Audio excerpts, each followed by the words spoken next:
अस्सलाम वालेकुम नाज़रीन, आज हम एक नया शो शुरू करने जा रहे हैं फ्यूचर टॉक्स, जिसमें हम मुख्तलिफ मौज़ूआत पर गुफ्तगू किया करेंगे और हम कोशिश करेंगे कि मुख्तलिफ शख्सियात को भी इस शो का हिस्सा बनाएं और आप तक उनके ख्यालात पहुँचाएँ। आज मेरे साथ मौजूद हैं मोहम्मद लतीफ़ साहब। इन्होंने नफ्सियात में मास्टर कर रखा है और इसके अलावा ये टीचर भी हैं और इनको स्पीकिंग में भी इंटरेस्ट है, बहुत सारे सेमिनार भी अटेंड कर चुके हैं।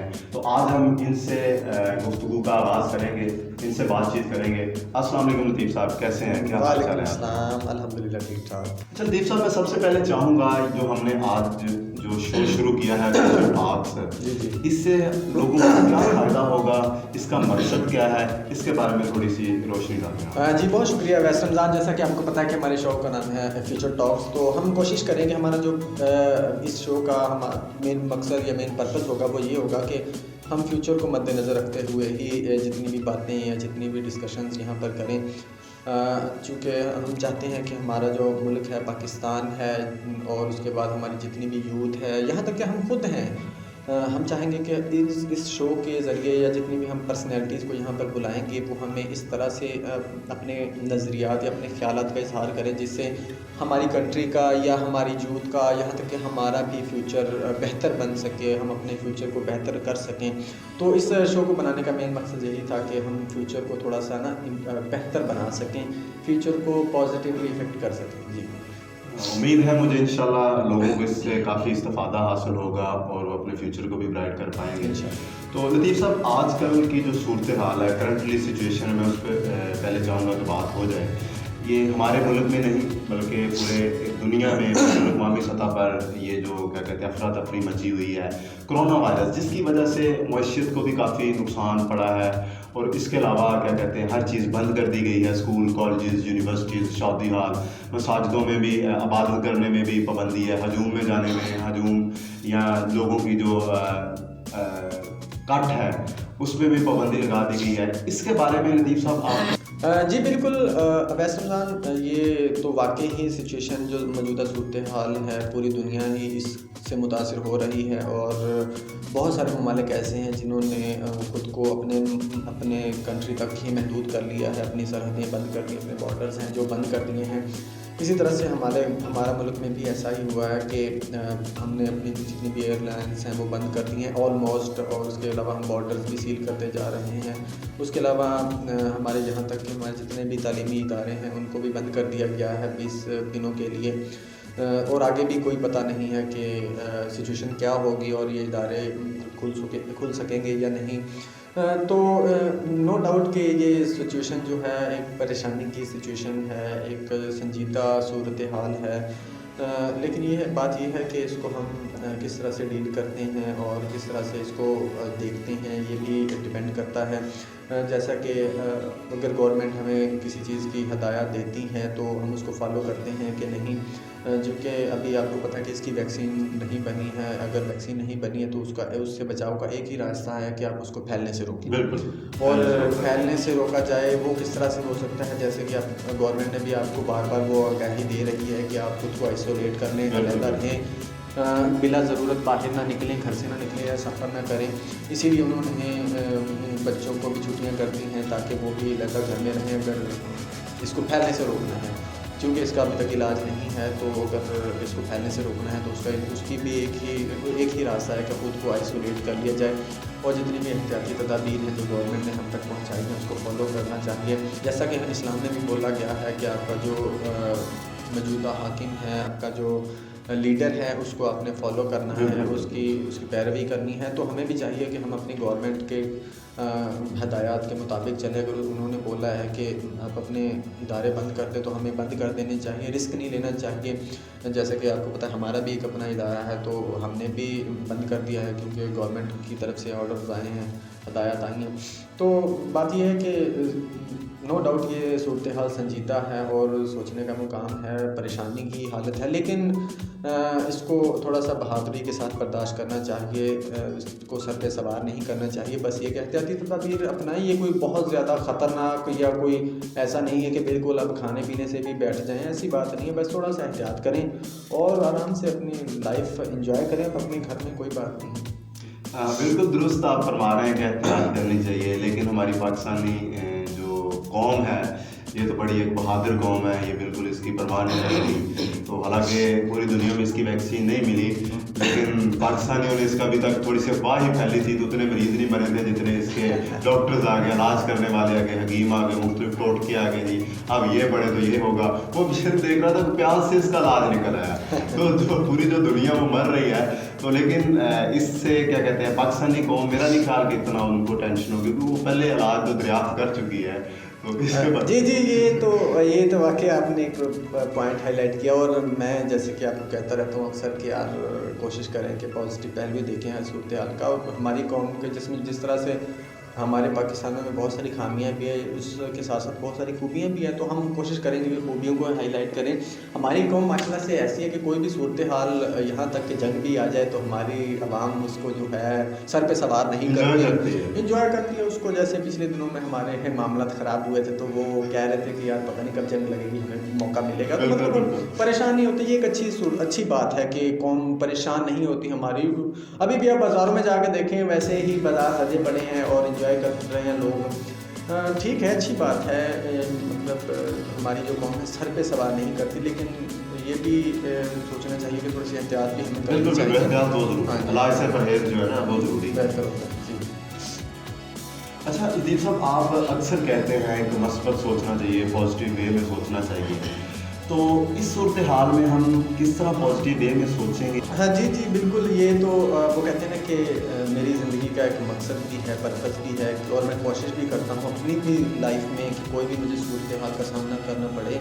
पहले तो आपको मैं ये बताता चलूँ कि कोई भी सूरत हाल आपके आसपास या आपके साथ पेश आती है, तो उसके दो पहलू होते हैं। वैसा उसके दो पहलू होते हैं, उसका इम्पैक्ट होता है दो तरह से पड़ता है।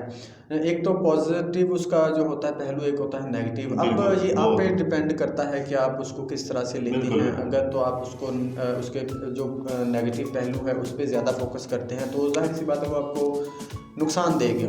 अगर आप उसके पॉजिटिव पहलू पे ज़्यादा फोकस करते हैं तो वो आपको फ़ायदा भी दे सकता है। अब जिस तरह से मैं आपको मतलब थोड़ा सा वजाहत कर दूँ कि इस सिचुएशन से क्या मेरा पॉजिटिव रहने का क्या मतलब है, वो ये कि अब देखें जिस तरह से तालीमी, हम स्टूडेंट्स को ही ले लेते हैं कि जिस तरह से तमाम तालीमी इदारे बंद कर दिए गए हैं। आपको बोला है कि अपने बच्चों को घरों में रखें, ना स्कूल्स में जा रहे हैं बच्चे, ना अकेडमीज़ में जा रहे हैं। तो अब देखें वो बच्चे या वो पेरेंट्स भी इसमें शामिल हो जाएंगे, बहन भाई भी इसमें सारे शामिल हो जाएंगे। वो पेरेंट्स या वो बच्चे जो नॉर्मल रूटीन में आपके पास बैठते नहीं हैं, वो कहते हैं हमने होमवर्क करना है, स्कूल जाना है, अकेडमी जाना है, शाम को आते हैं, सो जाते हैं।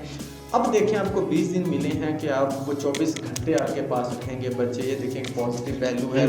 तो अब आपको चाहिए कि उन पर थोड़ा सा ध्यान दें कि बच्चे आपके क्या कर रहे हैं, किस तरह से कर रहे हैं, उसकी खूबियाँ क्या हैं, खामियाँ क्या हैं। अपने बच्चे की खूबियाँ हैं उसको निखारें, और आपके बच्चों की जो खामियाँ हैं उस पर काम करें, उसको इम्प्रूव करें, वो खामियाँ दूर करने की कोशिश करें। ये देखिए कितना अच्छा अहम पहलू है। आप अपने बच्चों का ये देख सकते हैं कि उनमें क्या मतलब टैलेंट है, किस चीज़ में वो दिलचस्पी लेते हैं, उस पर गौर करें। और दूसरी बात ये कि बच्चों को आप अब ये सिचुएशन के हिसाब से एक क्वेश्चन उठाया, तो बात करेंगे कि अगर आपके बच्चे कोई काम कर रहे हैं ना, तो आप उसको रोकें ना, उसको काम करने दें। चाहे वो काम थोड़ा सा उसको नुकसानदेह भी है, वो भी काम करने दें। अब ये नुकसानदेह ये नहीं कि वो खुद को आग लगा रहा है तो आग लगाने दें, ऐसी बात नहीं मैं कर रहा। आप उसको, अगर वो फ़र्ज़ करे आग की तरफ भी जा रहा है, तो उसको उतना काम करने दें जितना उसके लिए नुकसान ज़्यादा ना हो। मिसाल के तौर पर अगर वो फ़र्ज़ करे, आग वाली ही बात करते हैं, अगर वो आग जलाने जा रहा है तब तक उसको ना रोके जब तक वो आग ना जलाए। जब तक वो आग न जलाए, उसको पता क्या, इससे ये होगा, जब जैसे आपको पता चले उसने आग जला ली है, अब उसके लिए नुकसान दे, उसको जाके आप रोक दें। अब होगा इससे क्या, जब आप देखें वो कोई भी काम कर रहा है, अब उसने वो आग जलानी है, अब आग जलाने में वो क्या करेगा, उठ के जा रहा है, जाके वो देख रहा है, उसको ऑब्ज़र्व कर रहा है सारी चीज़ को, ये क्या है, ठीक है। उसके बाद वो उसको आग को जला रहा है। अब जब वो ऑब्ज़र्व करेगा उसके जहन में बहुत सारी चीज़ें बैठ जाएंगी। उसके बाद जब वो उसको आग को जलाएगा, उसके बाद भी बहुत सारी चीज़ें उसके जहन में बैठ जाती हैं, जो उसकी ना लर्निंग हो रही है। तो आप बहुत सारी चीज़ें उसको करने से रोका ना करें, बहुत सारी चीज़ें उसको करनी चाहिए जिससे उसकी जो लर्निंग होती है, वो उसकी पर्सनैलिटी इम्प्रूव होती है। वो आप उसको डिग्रेड ना किया करें। बाद दफ़ा ऐसा होता है कि अब वो कासिम अली शाह साहब की मैंने वीडियो सुनी थी जिसमें वो जिक्र कर रहे थे कि एक बच्चे ने ना वो खेल रहा था तो उससे गिलास नीचे गिर गया, तो पापा ने पूछा कौन है, किसने तोड़ा है जी, पापा ने ऐसे पूछा।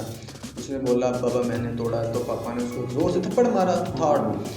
तो अब देखें, एक ऐसा हो गया कि आइंदा से ऐसे थप्पड़ मारा और बोला कि आइंदा से ऐसे तूने किया तो तेरी खैर नहीं है। ऐसे करते ना, हमारा बिहेवियर ऐसे होता है। अब देखें किस तरह से वो बिहेवियर बच्चे को देखें अब अफेक्ट कर रहा है, आप गौर कीजिएगा। अब एक दिन फिर ऐसा हुआ कि उसके हाथ से गिलास गिर गया, पापा की आवाज़ आती है किसने तोड़ा है, बच्चा बोल रहा है मैंने तोड़ा है। तो एक फिर थप्पड़ आया है ज़ोर से और बोला क्या तो तूने तोड़ा, तेरी ऐसी की तैसी। अब बच्चे के जहन में क्या बात जा रही है कि जब भी मैं सच बोलूँगा तो मुझे थप्पड़ पड़ेगा।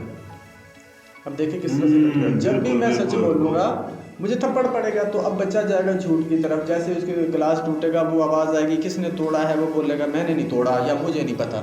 बच्चे ने झूठ बोल दिया, वो बच्चा अब उसने बोला कि मुझे नहीं पता, तो वो बच गया मार से। अब उसके जहन में क्या बैठ गया कि अगर मैं झूठ बोलूँगा तो मैं बच सकता हूँ। अब देखिए इस तरह से बच्चे की ग्रूमिंग होती चली जाती है जो गलत हो रही है। तो आप बच्चे को कोशिश करें अगर गलती हो भी जाए तो आप उसको ना डांटें, उसको समझा दें। देखिए डांटने और समझाने में फ़र्क होता है। अगर आप उसको समझा देंगे बेटा ये देखिए नुकसान थे, अगर आप तोड़ेंगे भी तो हमारे पैसों का नुकसान, दूसरा नीचे कांच गिरा है किसी भाई को आपको लग सकता है, बहन को लग सकता है। तो मतलब आप इसको इस सिचुएशन को हम कंक्लूड करते हैं कि इस सिचुएशन को पॉजिटिवली इस तरह से ले सकते हैं कि अपने बच्चों पे गौर करें, उनके साथ वक्त स्पेंड करें, देखें आपको कितनी खुशी मिलती है, उससे आपके बच्चों को कितनी खुशी मिलती है। अच्छा दीप साहब, ये जो सारी सूरत हाल की वजह से तकरीबन काफ़ी निज़ाम दरम हो गया है, जिसमें अदारे भी बंद कर दिए गए हैं, मुलाजमों को छुट्टियों पे भेज दिया गया है, हॉस्टल खाली करवा दिए गए हैं, बच्चों को घर भरवा दिया गया है, उनको हॉस्पिटल्स में मुंतकिल कर दिया गया है, और काफ़ी क्या कहते हैं तकरीब करवाने में यानी कि काफ़ी पाबंदियां लगा दी गई, काफ़ी कुछ बंद कर दिया गया, सफरी पाबंदियां लगा दी गई हैं, बॉर्डर्स बंद कर दिए गए हैं। क्या ये सब कुछ बंद करने से कोई फ़र्क पड़ेगा? अगर पड़ेगा तो कितना पड़ेगा? जी मैंने आपको देखिए पहले भी बताया कि ये जो बीमारी है जिसको कोरोना का नाम दिया गया है, कोरोना वायरस, ये इसकी अभी तक कोई वैक्सीन नहीं बनी, कोई वैक्सीन नहीं बनी। तो बात ये है कि अगर इसको अब फ़र्ज़ करें जी, अगर कोई भी चीज़ बंद नहीं करते, अब अल्लाह ना करे अगर हम स्कूल या अकेडमीज़ बंद नहीं करते, स्कूल में फ़र्ज़ करें एक क्लास है आपकी 30 की, अब उस 30 बच्चे हैं, जो 30 बच्चों में एक बच्चे को भी हो गया है तो वो 30 में जो जितने भी 30 बच्चे हैं 30 के 30 उनमें वो जाएगा ना, मुंतकिल हो जाएगा वो वायरस। अब उनमें मुंतकिल देखे बच्चे एक दूसरे के साथ खेलते भी, एक दूसरे को खाते पीते भी हैं, वो एक दूसरे को मारते भी हैं, खांसते भी हैं, छींक भी वहीं पर वो मारते हैं। तो 30 एक बच्चे से 30 में मुंतकिल हो गया। अब जब वो 30 बच्चे निकल के 30 घरों में जाएंगे, 30 घरों में जाएंगे तो वो अपने माँ बाप के साथ, बहन भाइयों के साथ भी बैठेंगे। अब वो 30 घरों से जितने लोग निकल के बाहर सोसाइटी में घूमेंगे तो देखिए जी ये मिनटों में नहीं सेकंडों में वो आगे फैलता चले जाएगा, जिससे बहुत से मसाइल पैदा हो जाएंगे, जानी नुकसान इतना ज़्यादा होगा जिसको हम बर्दाश्त नहीं कर सकेंगे, और अपने इतना ज़्यादा हमारा नुकसान हो चुका होगा कि पता नहीं कितने अर्से तक हम अपने पैरों पर खड़े नहीं हो सकेंगे। तो ये देखें अगर तो इसको बंद करने से नो डाउट ये हमें बहुत इसका भी नुकसान हो रहा है हर चीज़ को बंद करने से, लेकिन बात ये है कि वो कहते हैं ना कि ज़्यादा चीज़ की जब आपको ज़्यादा फ़ायदा हो रहा है ना तो आप थोड़ा सा नुकसान कर लेते हैं। तो कोई बात नहीं, अगर सिचुएशन मतलब इस तरह से चीज़ों को बंद करने से अगर वायरस कंट्रोल हो जाता है, जब तक उसकी वैक्सीन नहीं बनती तो कोई इशू नहीं, कोई मसला नहीं है। इससे फ़र्क है वो कह रहे हो कि क्या पड़ेगा, नो डाउट इससे हमें नुकसान होगा तिजारत में और हर तरह से हमें नुकसान होगा। अब दूसरा पॉजिटिव, मैं आपको बोला था कि पॉजिटिव किस तरह से देख सकते हैं, पॉजिटिव ये कि ये वायरस आपका जो फैलने से रुक जाएगा।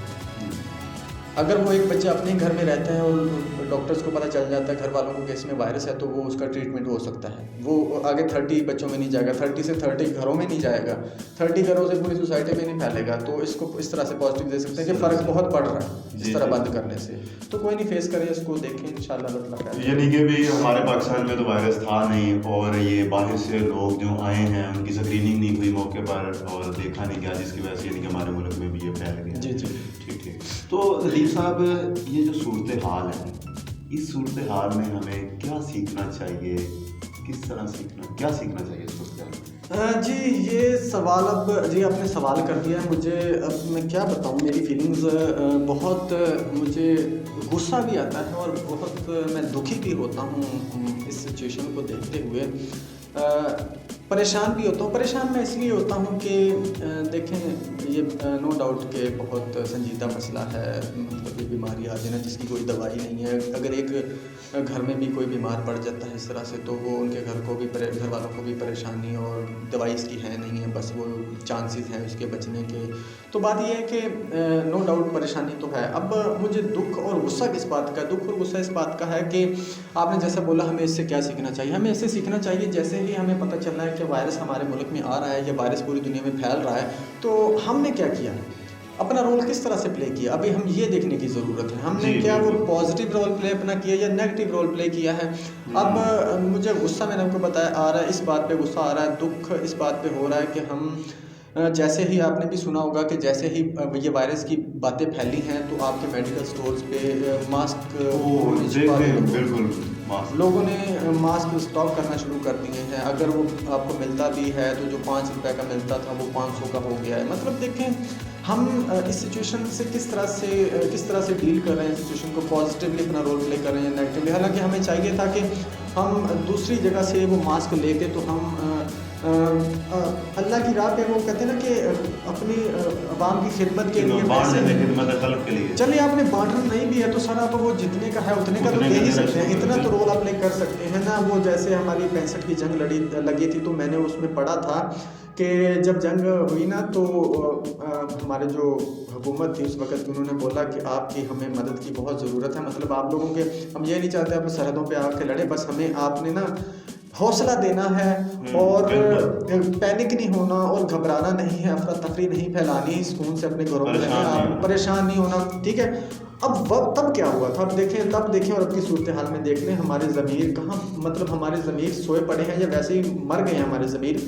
तब वैसा, अब आप यकीन नहीं करेंगे, ब्लड का ऐलान हुआ कि हमें ब्लड चाहिए फ़ौजियों के लिए जो ज़ख्मी हैं। तो आप यकीन नहीं करेंगे, जो मरीज़ पड़े हुए थे हॉस्पिटल्स के अंदर, वो भी उठ के आ गए हैं कि हमारा जज्बा था क्या मुल्क के लिए। अब देखें, जब बुरा वक्त था एक हमारे मुल्क पे, हमारी कौम के ऊपर, तो लोगों ने इस तरह से अपनी कुर्बानियाँ दी हैं। और मैंने उस वक्त देखा कि वो एक वाहद सूरत हाल ऐसी थी कि जब दुकानदार ने जो चीज़ है वो ज़्यादा की बजाय कम करके बेची, कम में बेचिए। देखिए, ये जज्बा था। मैं चाह रहा हूँ कि हमें, आपने बोला है सवाल ये कि किस तरह से हमें क्या सीखना चाहिए। देखें, हमें शर्म से डूब मरना चाहिए कि जैसे ही हमें पता चला कि वायरस फैल रहा है, तो हमने मास्क छुपा दिए हैं कि जब हमारा वायरस हमारे मुल्क में अच्छे से फैल जाएगा तो हम महंगे दामों में बेचेंगे। हमने अपना रोल नेगेटिवली प्ले किया है सर, हमने पॉजिटिवली प्ले ही नहीं किया अपना रोल। कंट्रोल करने के बजाय हम उसको ये सोच रहे हैं कि ये बढ़े और हमारा जो है कारोबार चले। हमें शर्म से डूब मरना चाहिए। हम इस तरह की सिचुएशन में दवाइयाँ छुपा देते हैं, अगर चीनी का बहरान, चीनी छुपा देते हैं कि महंगी करके बेचेंगे। हमें बतौर कौम हमें सोचना चाहिए, एक कौम की तरह, एक अच्छी कौम की तरह, एक मिसाली, अगर हमने एक मिसाली कौम और एक अच्छी कौम बनना है और दुनिया में और इस कायनात में अपनी छाप छोड़नी है, तो हमें मुत्तहिद होके और इस तरह की सिचुएशंस में, इस तरह की सूरत हाल में एक दूसरे का साथ दे के और मुखलिस रह के, ईमानदार रह के आगे बढ़ना होगा। फिर ही हम एक अच्छी कौम बन सकते हैं, फिर ही हम अपने औलाद को, अपने आने वाली नस्लों को एक बेहतर पाकिस्तान दे सकते हैं। बहुत शुक्रिया लतीफ़ साहब, आपने बहुत अच्छे ख्यालात का इजहार फरमाया और बहुत अच्छी आपने गुफ्तगू की। और इंशाल्लाह हम कोशिश करेंगे नाज़रीन के नेक्स्ट टाइम भी इसी तरह के मुख्तलिफ मौज़ूआत पर गुफ्तगू करते रहें।